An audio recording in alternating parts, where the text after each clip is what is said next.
Selamat pagi anak-anak. Ya, jumpa lagi bersama Ibu dalam pembelajaran geografi. Pada hari ini, pada pertemuan kali ini kita akan membahas mengenai dinamika antroposfer ya, dinamika antroposfer. Apa yang dimaksud dengan dinamika antroposfer?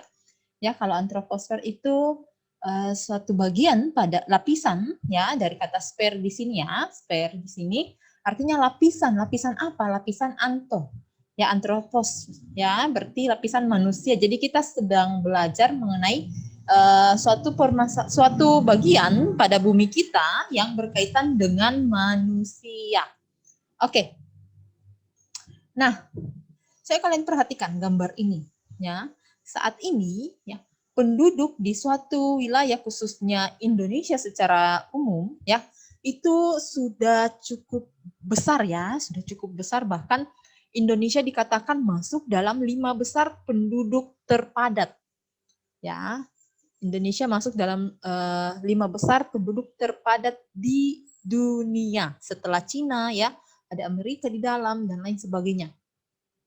Itu Indonesia masuk dalam 5 besar ya.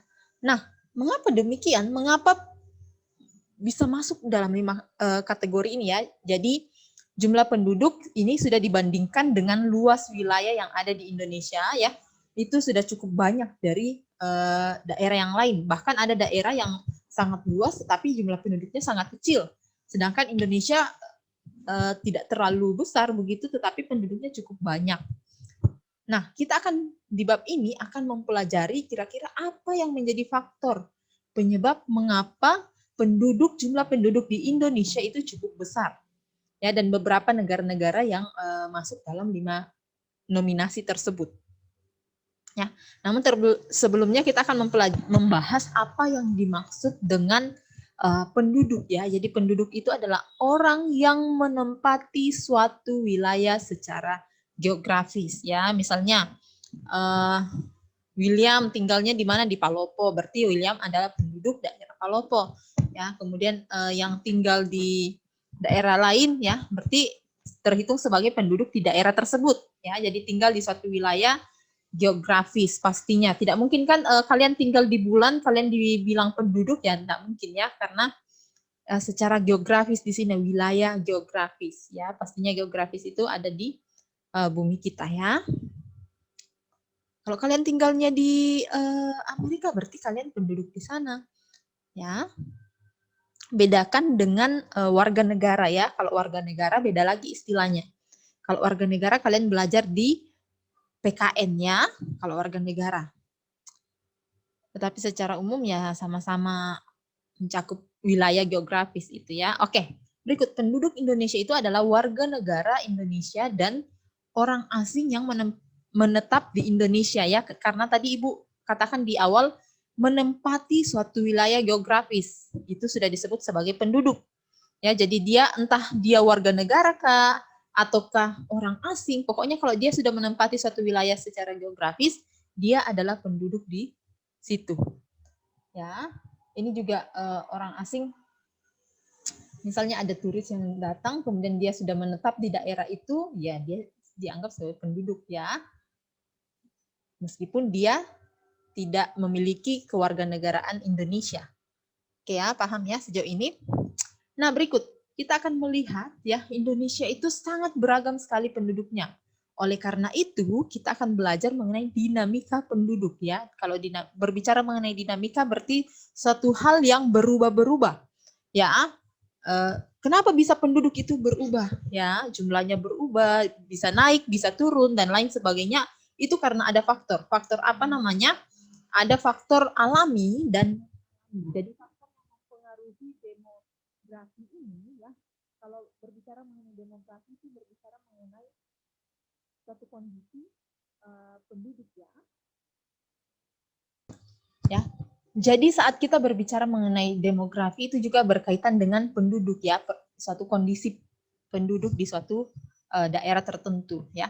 Jadi faktor demografi itu ada dua, ada alami dan non alami. Ya. Jadi ini misalnya terjadi penambahan jumlah penduduk pasti ada faktornya. Terjadi penurunan jumlah penduduk pasti ada faktornya yang mempengaruhi. Nah, kita akan melihat di sini ada faktor alami yang pertama ya. Faktor alami itu terdiri dari dua. Ya, jadi terjadi secara alami artinya secara natural. Ya, hukum alam, mengikuti hukum yang ada dan lain sebagainya. Nah, yang pertama adalah kelahiran dan yang kedua kematian. Istilah lain dari kelahiran adalah natalitas dan istilah lain dari kematian adalah mortalitas. Nah, mortalitas dan natalitas ini dibedakan menjadi dua bagian lagi. Kalau natalitas itu ada pro dan ada anti. Ya, pro berarti sesuai ya, searah, sejalan dengan kelahiran ya, sedangkan anti berarti dia membuat kelahiran ini rendah. Kalau pronatalitas berarti membuat kelahiran itu meningkat, sedangkan antinatalitas itu membuat kelahiran itu menurun ya. Kalau ini kelahirannya pro berarti dia setuju, berarti dia akan meningkat tingkat kelahiran. Kalau anti berarti membuat angka kelahiran ini menurun ya. Dari kata anti berarti tidak suka kelahiran, berarti kelahiran nilainya akan turun. Kalau pro berarti dia setuju, berarti tingkat kelahiran di suatu wilayah yang faktornya itu dipengaruhi ya. Jadi faktor natalitas itu akan membuat kelahiran di suatu wilayah tertentu itu meningkat. Sedangkan kematian atau mortalitas itu ada pro juga. Ini akan membuat kematian meningkat. Nanti kita belajar apa saja yang faktor yang membuat kematian itu meningkat. Kemudian antinatalitas, ya antimortalitas, mortalitas itu akan membuat tingkat kematian di suatu wilayah itu rendah. Ya, oke, kita akan bahas satu persatu. Ya, pronatalitas itu ada beberapa ya. Yang pertama itu ada menikah muda. Oke. Menikah muda, kemudian yang kedua anggapan bahwa banyak anak banyak rezeki ya. Kemudian ada jaminan hari tua yang menanggung beberapa anak, kemudian ada masa-masa damai ya. Biasanya masa-masa damai itu akan membuat orang-orang untuk bersemangat menghasilkan keturunan ya, banyak keturunan dan lain sebagainya, karena tidak ada yang suatu ancaman ya. Sedangkan nah, Ibu jelaskan satu persatu dulu ya. Menikah muda ya. Biasanya menikah muda itu beberapa orang yang menikah muda itu akan berpeluang untuk memiliki banyak anak. Kenapa bisa banyak anak? Karena mereka menikah di usia yang produktif ya. Masih produktif, sangat muda ya, tentunya akan produktif. Masa produktif di masa pernikahan mereka itu cukup lama, sehingga kemungkinan untuk memiliki anak yang banyak juga akan tinggi. Oke, kemudian anggapan anak bahwa wah banyak anak banyak rezeki. Nah, ini akan membuat orang tua berusaha untuk memiliki anak yang banyak untuk bisa mendapatkan rezeki yang banyak ya. Tentunya kalian yang ada beberapa dari kalian pasti yang tidak asing dengan anggapan banyak anak banyak rezeki ya, karena ini dimiliki oleh saudara-saudara kita yang berasal dari Chinese ya, kalau Ibu nggak salah ya. Itu anggapannya banyak anak banyak rezeki. Kemudian jaminan hari tua. Nah, pada masa yang lalu itu jaminan hari tua itu beberapa anak yang dijamin ya, sehingga membuat pegawai-pegawai negeri ya, pegawai-pegawai asisten negara itu ASN, aparatur sipil negara itu akan memiliki anak beberapa jumlahnya begitu, karena mereka menganggap ya anaknya akan dijamin, sehingga ya membuat tingkat kelahiran itu meningkat. Kemudian yang keempat, masa-masa damai. Artinya apa? Kenapa bisa masa damai meningkatkan tingkat kelahiran? Dikarenakan kan masa damai, tidak ada ancaman, tidak ada suatu tekanan begitu, sehingga keluarga akan memproduksi anak yang banyak. Ya, berbeda halnya dengan antinatalitas. Ya, kita akan membahas beberapa faktor yang mempengaruhi antinatalitas ini. Yang pertama itu adalah ketentuan usia menikah. Jadi ada beberapa negara yang membatasi penduduknya untuk menikah di usia tertentu. Ya, dikarenakan pemerintahnya pasti sudah melihat terjadi ledakan penduduk ya, sehingga keluarlah aturan seperti ini. Dengan membatasi usia menikah itu akan membuat usia pernikahan itu tidak terlalu jauh ya, sehingga kemungkinan untuk memiliki anak yang banyak itu akan lebih berkurang dari kondisi di mana tidak ada batasan usia menikah. Ya, itu yang pertama. Kedua, adanya program KB ya, program KB. Nah, program KB ini cukup efisien dikarenakan apa? Dikarenakan ya ada batasan jumlah anak ya. Sekarang ini Indonesia sudah memiliki program KB 2 anak cukup ya. KB itu singkatan dari keluarga berencana ya. Keluarga berencana adalah keluarga yang sudah merencanakan jumlah anaknya yaitu 2.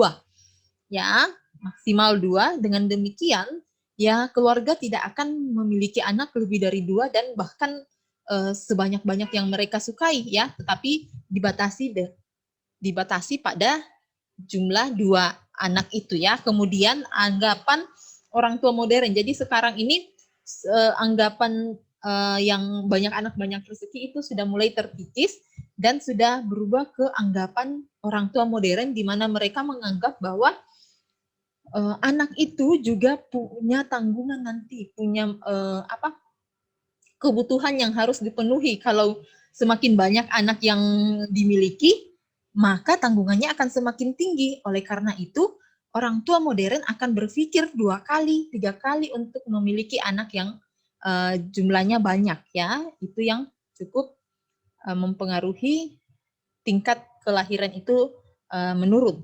Kemudian batasan tunjangan. Nah, tadi kan di awal di bagian pronatalitas ini ada jaminan anak ya, yang beberapa cukup banyak anaknya bisa dijamin, sedangkan sekarang itu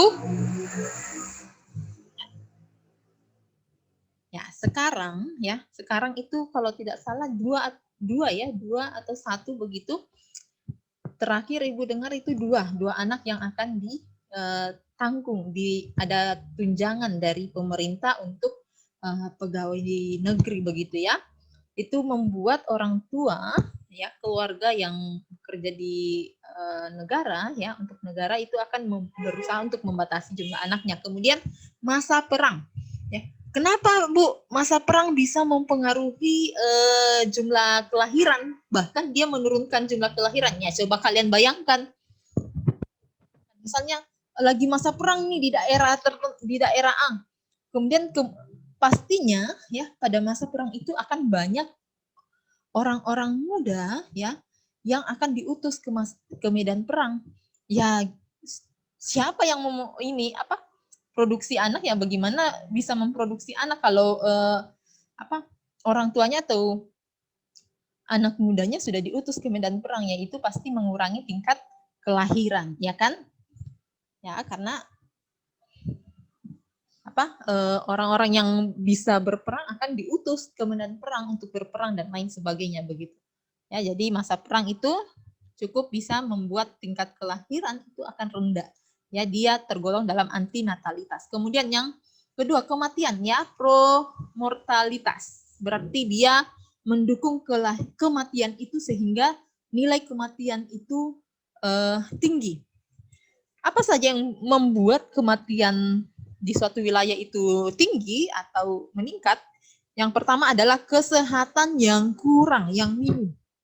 Masyarakat yang tidak menjaga kesehatan itu akan membuat mereka berpeluang besar untuk sakit, dan kalau sakit ya akan berpeluang besar untuk meninggal, sehingga membuat tingkat kematian tinggi. Oke, itu untuk kesehatan. Kemudian yang kedua masih berkaitan ya, sarana dan prasarana atau fasilitas kesehatan yang minim. Ya, dengan fasilitas kesehatan yang minim, misalnya tidak ada rumah sakit di daerah tertentu, sedangkan di daerah tersebut ya, misalnya di daerah A itu terjadi banyak kecelakaan ya, atau banyak orang sakit di situ karena tidak adanya fasilitas kesehatan, membuat dokter atau perawat tidak bisa menangani. Karena tidak bisa ditangani ya pasien-pasiennya akan kemungkinan meninggalnya akan lebih tinggi ya. Itu untuk fasilitas dan sarana prasarana kesehatan ya. Kemudian yang ketiga adalah bencana alam. Entah itu bencana alam atau lain sebagainya ya. seperti kemarin ya, beberapa waktu yang lalu, beberapa hari yang lalu itu saudara-saudara kita di Nusa Tenggara Timur dan beberapa di Barat itu terkena musibah ya. Terakhir Ibu dengar itu sudah 20 atau 30 korban jiwa yang terbawa hanyut banjir ya. Itu tentunya membuat tingkat kematiannya meningkat ya, yang harusnya mungkin 2-3 orang yang meninggal di hari tersebut sekarang sudah menjadi puluhan ya. Itulah yang disebut bahwa bencana itu akan membuat tingkat kematian tinggi ya. Kemudian yang keempat adalah wabah atau penyakit ya. Salah satunya yang masih hangat-hangatnya sekarang ini yaitu COVID-19, di mana orang yang terkena COVID-19 itu berpeluang ya tinggi untuk mengalami ini ya, apalagi pasiennya itu memiliki kompleks penyakit yang ini ya, kompleks begitu, sehingga peluang meninggalnya akan lebih tinggi ya. Wabah, kemudian wabah entah dari virus atau bakteri. Ebola kemarin itu cukup banyak merenggut nyawa. Wabah Ebola kemarin itu cukup banyak merenggut nyawa ya. SARS kemarin itu juga cukup banyak, dan beberapa wabah yang lain ya, penyakit yang lain. Jadi itu yang membuat tingkat kematian di suatu wilayah akan tinggi. Kemudian apa yang membuat tingkat kematian itu rendah? Ya, apa saja yang membuat tingkat kematian itu rendah? Yang pertama itu ada lingkungan yang bersih. Kesadaran masyarakat akan pentingnya menjaga lingkungan yang bersih. Ya, dengan lingkungan yang bersih ya, adanya kesadaran untuk menjaga lingkungan yang bersih, pasti masyarakatnya akan sehat. Saat masyarakatnya sehat, pasti tingkat kematian akan rendah. Oke, paham ya di situ ya. Jadi tingkat kematian akan rendah pada saat masyarakat sadar pentingnya kebersihan. Kemudian yang kedua, masyarakat sadar akan pentingnya makanan yang bergizi. Dengan makanan yang bergizi itu akan membuat masyarakat bisa sehat sehingga kemungkinan untuk masuk rumah sakit, kemungkinan untuk mengalami suatu penyakit dan lain sebagainya itu akan lebih minim, sehingga mereka ya intensitas atau kemungkinan untuk meninggalnya lebih rendah begitu. Kemudian fasilitas kesehatan, prasarana kesehatan yang baik akan membuat dokter, para medis bisa menangani berbagai penyakit, berbagai kondisi kesehatan masyarakat, sehingga membuat mereka bisa menolong ya, sehingga tingkat kematian akan rendah. Oke, itu faktor alami. Ya, Ibu berharap kalian bisa memahami bagian-bagian yang mempengaruhi pronatalitas ya, antinatalitas, kemudian promortalitas, antimortalitas ya. Mengapa bisa meningkat, mengapa bisa menurun, dan ini juga ya untuk kelahiran. Mengapa bisa meningkat kelahiran, mengapa bisa menurun kelahiran di suatu wilayah ya. Jadi ada beberapa faktor yang sudah Ibu jelaskan tadi. Kemudian ada faktor non alami ya. Faktor non alami itu ada beberapa. Ada migrasi yang terdiri dari 2, imigrasi dan emigrasi. Faktor non alami ini artinya bahwa ini dipengaruhi oleh manusia itu sendiri ya. Misalnya, di daerah A itu peluang kerjanya besar, sehingga masyarakat akan berpindah ke daerah tersebut. Ya, berpindah ke daerah tersebut. Sehingga jumlah penduduk ya, misalnya di sini Ibu ambil gambarkan sedikit ya. Misalnya di daerah A, peluang besarnya itu jumlah penduduknya, Ibu ambil dulu ya. Jumlah penduduknya itu 20.000 ya. 20.000 penduduk. Di kota B itu jumlah penduduknya 30.000 ya. 30.000. Kota C jumlah penduduknya 10.000 ya. Nah, jadi kita akan melihat faktor non alami berarti bukan dipengaruhi oleh alam, tidak dilakukan berdasarkan keinginan dari manusia itu sendiri ya, sehingga terjadi perubahan jumlah penduduk di suatu wilayah. Ibu ambil contoh, imigrasi ya, imigrasi berpindah. Imigrasi ini adalah masuknya masuknya penduduk ya ke suatu wilayah tertentu. Kalau emigrasi berarti keluarnya penduduk dari satu wilayah. Misalnya di kota A itu memiliki peluang kerja yang besar. Peluang kerjanya besar sehingga apa? Penduduk akan berpindah ke sana. Berusaha mencari kemungkinan ya, berusaha mencari peluang kerja sehingga mereka banyak yang berpindah ke kota A. Ya, tentunya kota A ini akan bertambah jumlah penduduknya. Yang awalnya 20.000 kini menjadi 40.000 ya. Kini menjadi 40.000 ya. Terjadi perubahan jumlah yang awalnya 20 menjadi 40.000 ya, terjadi perubahan jumlah penduduk oleh faktor non alami yaitu emigrasi. Ya, masuknya penduduk. Sedangkan di sini 10.000 kini menjadi 8.000 saja. 8.000 berkurang atau terjadi perubahankah jumlah penduduknya? Ya, jawabannya ya, terjadi perubahan. Awalnya 10.000 kini menjadi 8.000.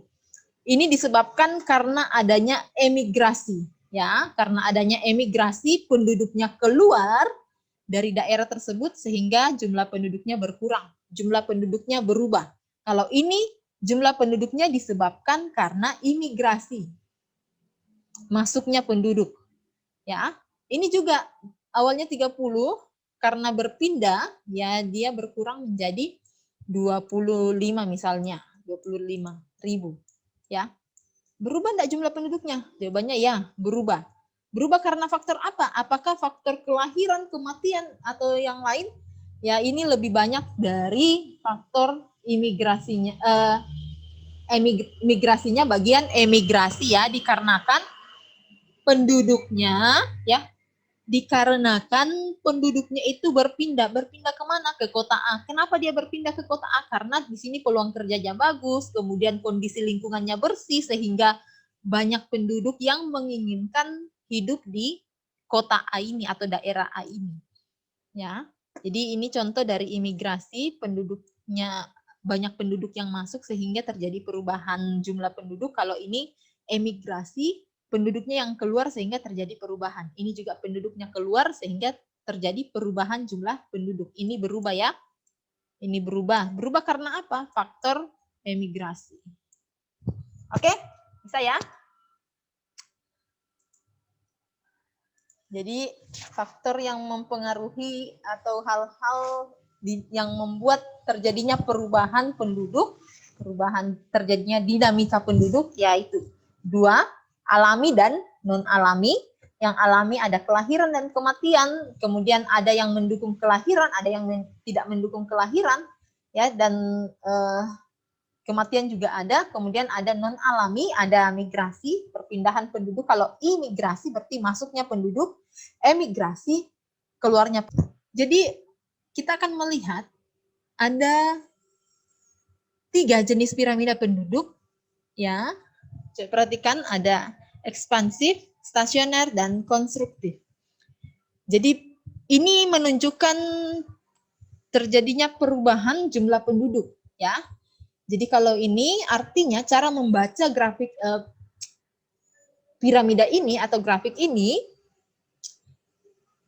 so kalian perhatikan 0 sampai 4 itu adalah usia, umur, ya. Sedangkan grafik 0, 1, 2, 3, 4 dan seterusnya ke sana itu adalah jumlah. Ya, jumlah penduduknya. Misalnya ini 1 sama dengan 1.000 jiwa, 2 sama dengan 2.000 jiwa berarti. Kalau 1 ya tergantung soalnya ya, menunjukkan berapa 1 ini, grafik 1 ini menunjukkan berapa jiwa ya, nanti soalnya yang meminta. Berarti ada semakin muda usianya, jumlah penduduknya semakin banyak. Itu menunjukkan bahwa kelahiran di kota atau di negara dengan piramida ekspansif itu kelahirannya tinggi. Sedangkan kematiannya juga tinggi. Kenapa tinggi kematiannya, Bu? Dikarenakan tidak ada orang, ya, bukan tidak ada, sangat sedikit orang yang memiliki usia 75 tahun ke atas. Berarti tingkat kematian di daerah ini cukup tinggi, ya. Berarti kelahirannya tinggi, ya, kematian juga tinggi di daerah ini. Sedangkan di bagian ini, ya, ini usia 70-an itu masih cukup banyak, ya, hampir sama dengan usia muda di sini. Kemudian usianya 60-an juga sini. Ini disebut dengan stasioner. Apa artinya stasioner? Berarti dia tetap, ya. Secara umum dia garisnya lurus seperti ini, ya, stasioner. Itu menunjukkan bahwa kematian itu tidak terlalu besar dan tidak terlalu rendah juga, sehingga sama dengan kematian, ya. Kelahiran hampir sama dengan kematian sehingga dia grafiknya stasioner. Berikutnya adalah konstruktif. Kalau konstruktif itu kelahirannya rendah, sedangkan kematiannya juga rendah. Dapat terlihat di sini usia tua itu tinggi, ya. Sehingga dapat dikatakan bahwa sedikit orang yang meninggal, sedikit juga yang lahir. Tahu dari mana sedikit yang lahir? Di sini. Angkanya di angka 4, ya. Sedangkan untuk orang yang tua itu di sini grafiknya di angka 7, 8, ya. Berarti tingkat kematian juga rendah. Ya, tingkat kematian juga rendah, ini tidak terlalu banyak begitu, ya. Ini menunjukkan bahwa negara atau daerah yang memiliki piramida konstruktif, ya, konstruktif itu adalah negara yang sudah sadar akan pentingnya kesehatan, menjaga lingkungan, sehingga banyak penduduknya yang berusia tua. Oke, bisa ya, paham ya? Kalau ini sama ini, grafiknya dan lain sebagainya. Oke,